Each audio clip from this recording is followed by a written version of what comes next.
Praise the lord. హల్లెలూయా. ప్రభువునందు ప్రియ దేవుని పిల్లలారా, మన ప్రభువును రక్షకుడైన యేసు ప్రభుల వారి ప్రశస్త నామమున మీకు శుభములు తెలియజేస్తున్నాను. నేటి వాక్య ధ్యానం కొరకు మిమ్మలను ప్రేమతో ఆహ్వానిస్తూ, నేటి వాక్య ధ్యానాంశముగా ఉదయాన్నే మనం చూడవలసిన దిక్కు ఏది, ఉదయాన్నే మనం చూడవలసిన దిక్కు ఏది అనే అంశమును ఈ రోజున మనం ధ్యానం చేయబోతా ఉన్నాం. ఈ అంశము కొరకై మనం ప్రార్థన చేద్దాం. సకల ఆశీర్వాదములకు కారణభూతుడైన తండ్రి, మా గొప్ప దేవ, పరిశుద్ధుడా, సజీవుడా, మీకు స్తోత్రాలు నైనా. ఏ మంచి లేని మా జీవితంలో మరొక నూతన ఉదయాన్ని అనుగ్రహించినందుకే మీకు స్తోత్రాలు తండ్రి. మేము ప్రతి ఉదయమున మేము చూడవలసిన దిక్కు ఏది అనేటువంటి అంశమును ఈ రోజున మీరు మాతో మాట్లాడనై ఉన్నారు నాయన. అవును తండ్రి, మేము ప్రతిరోజు మేము ఏ దిక్కునకు చూడాలో నీ వాక్య భాగముల నుండి మాతో మాట్లాడమని, ఈ అంశమును మా కొరకు దీవించి ఆశీర్వదించమని యేసునామమున ప్రార్థిస్తున్నాను తండ్రి. ఆమేన్.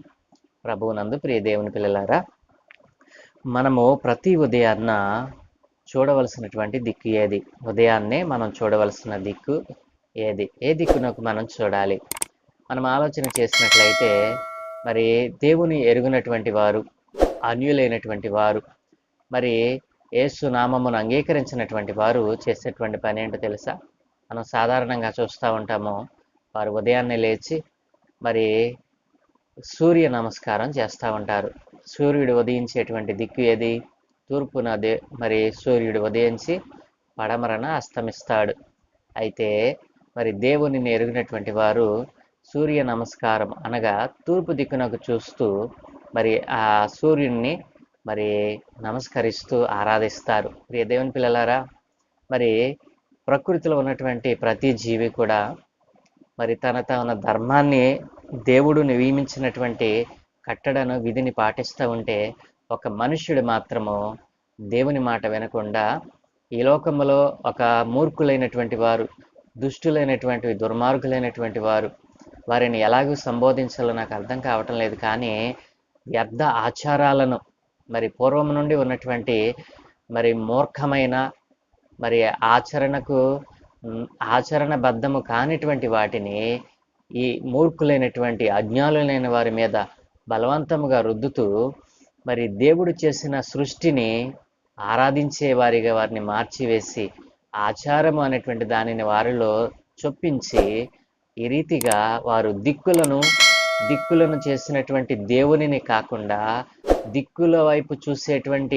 దిక్కులను చూసేటువంటి మనుషులుగా వారిని మార్చివేశారు. మరి ఏ దిక్కు పడితే ఆ దిక్కునకు చూస్తూ మరి మాకు సహాయం వస్తుందని వారు ఎదురు చూస్తూ ఉన్నారు. కానీ వారి జీవిత కాలంలో వారికి ఎప్పటికీ కూడా సహాయం పొందుకోకుండానే మిగిలిపోతూ ఉన్నారు. వారు అలాగననే కాలం చేస్తూ ఉన్నారు. ప్రియ దేవుని పిల్లలారా, మరి సర్వశక్తి కలిగిన దేవునిని ఆరాధించేటువంటి మరి నీవు ఏ దిక్కునకు చూడాలి? ఒక అన్యుడు మరి తాను నమ్మినటువంటి, ఆచారబద్ధంగా చేస్తున్నటువంటి దానిని మరి అంత నిష్ఠగా చేస్తూ ఉన్నప్పుడు, నీవు సర్వశక్తి కలిగినటువంటి దేవునిని, సజీవుడైన దేవునిని, పాపము లేనటువంటి దేవునిని, మరి పరిశుద్ధుడైన దేవుని ఎరిగినటువంటి నీవు ఉదయాన్నే లేచి ఏ దిక్కునకు చూస్తున్నావు? బైబిల్ గ్రంథం ఏం చెప్తా ఉందో ఈ రోజున మనం ధ్యానం చేద్దాం. దేవుని లేఖన భాగాల నుండి మనం చూసినట్లయితే, ప్రియ దేవుని పిల్లలారా, ఈరోజు ప్రభు మనతో చాలా సూటిగా మాట్లాడబోతూ ఉన్నాడు. కాబట్టి మరి భక్తుడైనటువంటి దావీదు గారిని మనం ఆలోచన చేసినట్లయితే, దావీదు భక్తుడు తన ఆత్మతోనూ, తన మనస్సుతోనూ, తన ప్రాణముతోనూ మరి ఏ దిక్కునకు చూశాడో మనం చూద్దాం. కీర్తనల గ్రంథము 25వ అధ్యాయము 1వ వచనములో మనం చూసినట్లయితే, లేఖనము మనము పరిశీలన చేసినట్లయితే ఇలా రాయబడి ఉంది. కీర్తనలు 25:1, యెహోవా నీ దిక్కునకు చూసి నా ఆత్మను ఎత్తుకొనుచున్నాను అంటున్నాడు భక్తుడైన దావీదు గారు. దావీదు భక్తుడు తన ఆత్మతో చెప్తా ఉన్నాడు, యెహోవా నీ దిక్కునకు చూచి నా ఆత్మను ఎత్తుకొనుచున్నాను. ఇక్కడ ఆత్మతో మరి యెహోవా దిక్కునకు చూస్తూ ఆయన ప్రార్థన చేస్తూ ఉన్నాడు. మరి రెండవదిగా మనం చూసినట్లయితే, కీర్తనలు 143వ అధ్యాయము 8వ వచనములో మనం చూసినట్లయితే, దేవుని వాక్యములో ఈ లేఖనం రాయబడి ఉంది. అదే భక్తుడు అంటూ ఉన్నాడు, నీ యందు నేను నమ్మిక ఉంచినాను, ఉదయమున నీ కృపావార్తను నాకు వినిపింపుము, నీ వైపు నా మనస్సు నేను ఎత్తుకొనుచున్నాను. ప్రియ దేవుని పిల్లలారా, మొదట ఆత్మను ఎత్తి ఆయన దిక్కునకు ప్రార్థన చేశాడు. ఇక్కడ మనస్సుతో మరి ఆయనకు ప్రార్థన చేస్తూ ఉన్నాడు. మూడవదిగా మనం చూసినట్లయితే మరి కీర్తన 86వ అధ్యాయము 4వ వచనములో ఇలాగున అంటూ ఉన్నాడు. కీర్తన 86వ అధ్యాయము 4వ వచనములో ఇలాగున అంటూ ఉన్నాడు, ప్రభువా నా ప్రాణము నీ వైపునకు ఎత్తుచున్నాను. ప్రియ దేవుని పిల్లలారా, ఆలోచన చేశారా? భక్తుడైన దావీదు తన ఆత్మతోనూ తన మనస్సుతోనూ మరి తన ప్రాణముతోనూ కూడా దేవుని వైపు ఎత్తి, దేవుని దిక్కునకు ఎత్తి మరి దేవుని వైపు చూస్తూ ఆయన ప్రార్థించినట్లుగా మనం చూడగలం. కాబట్టి అన్యుడు చేసినట్లుగా తూర్పు దిక్కునకు తిరిగి మరి ఉదయకాలముననే సూర్యుడు ఉదయించేటప్పుడు నమస్కారం చేసి మరి భక్తిని కొనసాగిస్తున్న ఆ అజ్ఞానపు కాలంలో నీవు లేవు. ఈ రోజున జ్ఞానము విస్తరించింది. మరి అన్యుడైతే దేవుడు చేసినటువంటి సూర్యుడిని ఆరాధిస్తూ ఉన్నాడు. కానీ ఆ సూర్యుడిని చేసినటువంటి దేవుని ఎరిగినటువంటి నీవు ఏ దిక్కునకు చూస్తూ ప్రార్థన చేస్తున్నావు? నీవు ఏ వైపు చూస్తూ నువ్వు ప్రార్థన చేస్తున్నావు? మరి యాత్ర చేసేటువంటి భక్తుడు అంటున్నాడు కదా, మరి కీర్తన 121వ అధ్యాయంలో, కొండల తట్టు నా కన్నులు ఎత్తుచున్నాను, నాకు సహాయం ఎక్కడ నుండి దొరుకును అని యాత్ర చేస్తూ అడుగుతా ఉన్నాడు. మరి యెహోవా వలన నాకు సహాయం కలుగునని మరి కనుగొన్నాడు. ఆ యాత్రలో తను కనుగొన్నటువంటి విషయం అదే. కాబట్టి ఒక అన్యుడు మరి తూర్పు దిక్కునకు తిరిగి నమస్కారం చేసి ఆరాధన చేస్తున్నాడని అతన్ని అనుసరించావు అనుకో, మరి అతడు ఆరాధించేటువంటి ఆ సూర్యుని చేసినటువంటి దేవుడు అంతకంటే శ్రేష్టమైన వాడు కదూ. కాబట్టి ప్రియ దేవుని పిల్లలారా, మరి ఉదయాన్నే మనము చూడవలసిన దిక్కు ఏది? ప్రియ దేవుని పిల్లలారా, ఎప్పుడైనా ఆలోచన చేశారా? కాబట్టి దావీదు తన ఆత్మను తన మనస్సును మరి తన ప్రాణమును కూడా ఆయన తట్టు తిప్పి ఆయన దిక్కునకు చూస్తూ ప్రార్థన చేసే అనుభవం కలిగి ఉన్నాడు.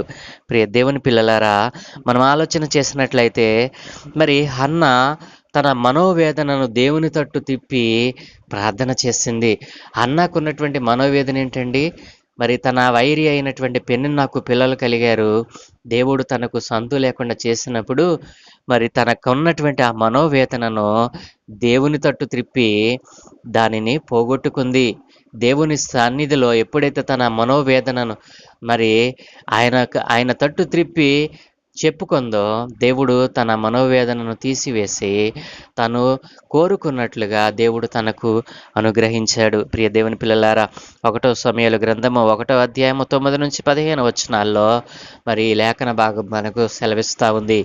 మరి హన్నాకున్నటువంటి మనోవేదనను దేవుని తట్టు త్రిప్పి తనకు లేని దానిని దేవుని దగ్గర నుండి పొందుకుని ఉంది.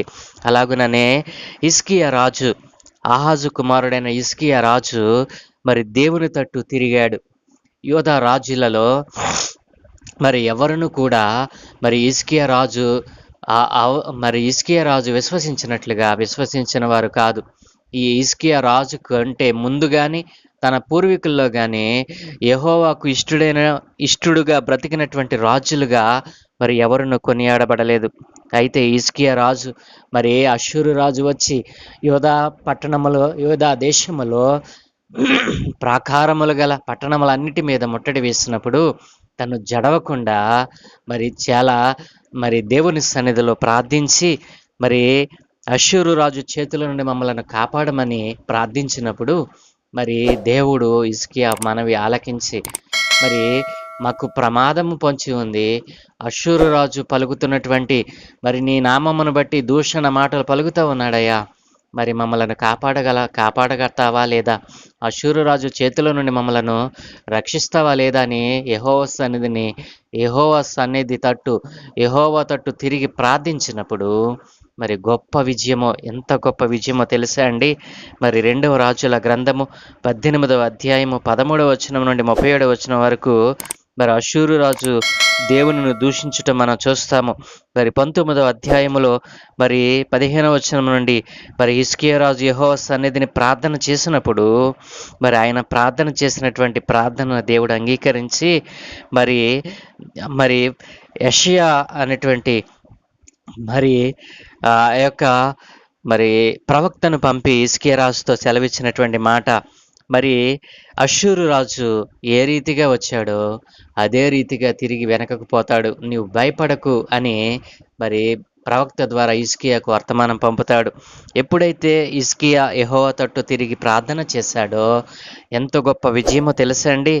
కత్తి పట్టకుండా, డాలు పట్టకుండా ప్రభువు మరి దేవుని యొక్క మరి శక్తి చేత ఆ రాత్రియే యెహోవా దూత బయలుదేరి అష్షూరు దండుపేటలో చొచ్చి 185,000 మందిని హతం చేసినప్పుడు అష్షూరు రాజు మరి యోధా పట్టణ దేశం మీదకి రాకుండా వెనుదిరిగిపోతాడు. తరువాత తన పిల్లల చేతులనే తాను హత్యకావింపబడతాడు. ప్రియ దేవుని పిల్లలారా, ఎప్పుడైతే హిజ్కియా రాజు యెహోవా తట్టు తిరిగి ప్రార్థన చేశాడో ఎంత గొప్ప విజయాన్ని అనుగ్రహించాడండి. ప్రియ దేవుని పిల్లలారా, నీ ఉదయాన్నే లేచి వ్యర్థమైన వాటి తట్టు తిరుగుతున్నావే, వ్యర్థమైన దిక్కుల తట్టు తిరుగుతున్నావేమో. దిక్కులను కలుగ చేసిన వాడు యెహోవాయే. ఆ దిక్కులను కలుగు చేసినటువంటి యెహోవా యందు విశ్వాసం ఉంచకుండా, దేవుని తట్టు తిరగకుండా, నీవు దిక్కులను కలుగు చేసినటువంటి దేవుని యందు విశ్వాసం ఉంచకుండా ఆ దిక్కులను ఆరాధిస్తున్నావే, నువ్వు ఎంత మూర్ఖుడవో, ఎంత అజ్ఞానివో బైబిల్ గ్రంథం బట్టబయలు చేస్తూ ఉంది. ప్రియ దేవుని పిల్లలారా, కాబట్టి మనము ఎవరి తట్టు మనము మన చేతులెత్తాలి, ఎవరి తట్టు మనము ఏ దిక్కున మనం చూడాలి, ఏ దిక్కునకు చూస్తే మనకు సహాయం వస్తుంది. ఎప్పుడైనా ఆలోచన చేసావా ప్రియ దేవుని పిల్లలారా? మనము ఆకాశమున్న దేవుని తట్టు మన చేతులెత్తాలి. కాబట్టి ప్రియ దేవుని పిల్లలారా, విలాప వాక్యములు 3వ అధ్యాయము 41వ వచనములో దేవుని వాక్యం ఇలాగున సెలవిస్తా ఉంది. ఆకాశమందున్న దేవుని తట్టు మన హృదయములను, మన చేతులను ఎత్తుకుందాము. ఎందుకని ఆకాశము తట్టు మన చేతులను, మన హృదయములు ఎత్తాలి అంటే, సర్వశక్తి కలిగిన దేవుడు ఆకాశమందున్నాడు. ఈ భూమిని, సర్వ సృష్టిని కలుగ చేసినటువంటి వాడు తన సింహాసనమును ఆకాశమందు ఉంచుకున్నాడు. కాబట్టి ఆయన అందరినీ ఒకే రీతిగా చూడగలుగుతూ ఉన్నాడు. అందరినీ ఒకే రీతిగా కాపాడగలుగుతూ ఉన్నాడు. ప్రియ దేవుని పిల్లలారా, కాబట్టి ఉదయాన్నే నువ్వు చూడవలసినటువంటి దిక్కేదో తెలుసా? ఆకాశం వైపు నీ 2 చేతులెత్తి మరి దావీదు భక్తుడు ప్రార్థించినట్లుగా మన ఆత్మతోనూ, మన మనస్సుతోనూ, మన ప్రాణముతోనూ, మన పూర్ణ హృదయముతో మరి ఆకాశముందున్న దేవుని వైపు మన చేతులను, మన హృదయములను ఎత్తి ప్రార్థించినప్పుడు మనకు సహాయం వస్తుంది. కాబట్టి మనం ఉదయమునే లేచి చూడవలసిన దిక్కు ఏదో తెలుసా? ఆకాశం వైపు మన 2 చేతులు ఎత్తాలి. దిక్కులను చూస్తూ దిక్కులను ఆరాధించేవారిగా మనం ఉండకూడదు. ఆ దిక్కులను కలుగు చేసిన సర్వశక్తి కలిగిన దేవుని ఆరాధించేవారిగా మనం ఉండాలి. కాబట్టి ప్రియ దేవుని పిల్లలారా, ఈ రోజున మనము దిక్కులను ఆరాధించేవారిగా నీవు ఉన్నావేమో. దిక్కులను కలుగు చేసిన వాడు సర్వశక్తి కలిగిన దేవుడు. ఆయన మనలో ఆత్మరూపములో మనలో నివసిస్తూ ఉన్నాడు. ఆత్మ మనలను జీవింపచేస్తూ ఉన్నాడు. కాబట్టి మన ఆత్మ ద్వారా, మనస్సు ద్వారా, మన ప్రాణముల ద్వారా దేవుని వైపు ఎత్తుకొని మనం ప్రార్థించినట్లయితే, అన్న ఏ విధంగా అయితే తన మనోవేదనను దేవుని తట్టు త్రిప్పుకొని మరి తాను కోరుకున్నది పొందుకుందో, అలాగే హిజ్కియా రాజు ప్రమాదకరమైన పరిస్థితుల్లో దేవుని తట్టు తిరిగి ప్రార్థన చేసినప్పుడు గొప్ప విజయాన్ని ఎలా పొందుకున్నాడో, ఆ రీతిగా ఆకాశముందున దేవుని తట్టు మన చేతులెత్తి, మన హృదయములను ఎత్తి, మరి మన హృదయములను, మన చేతులను ఎత్తి మనము వేడుకున్నట్లయితే, ఆకాశముందున్నటువంటి దేవుడు మనం కోరుకున్నటువంటి ప్రతి దాన్ని అనుగ్రహించడానికి ఇష్టపడుతున్నాడు. కాబట్టి ప్రియ దేవుని పిల్లలారా, నీ ఉదయాన్నే లేచి ఏ దిక్కునకు చూస్తున్నావు? నాకు సహాయం ఎక్కడ నుండి వస్తుందని అనుకుంటున్నావా?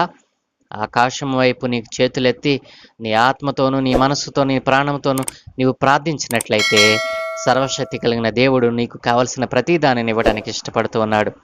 కాబట్టి అలాగున ప్రార్థించే మనసు నీకు నా దేవుడు అనుగ్రహించును గాక. ఆమేన్.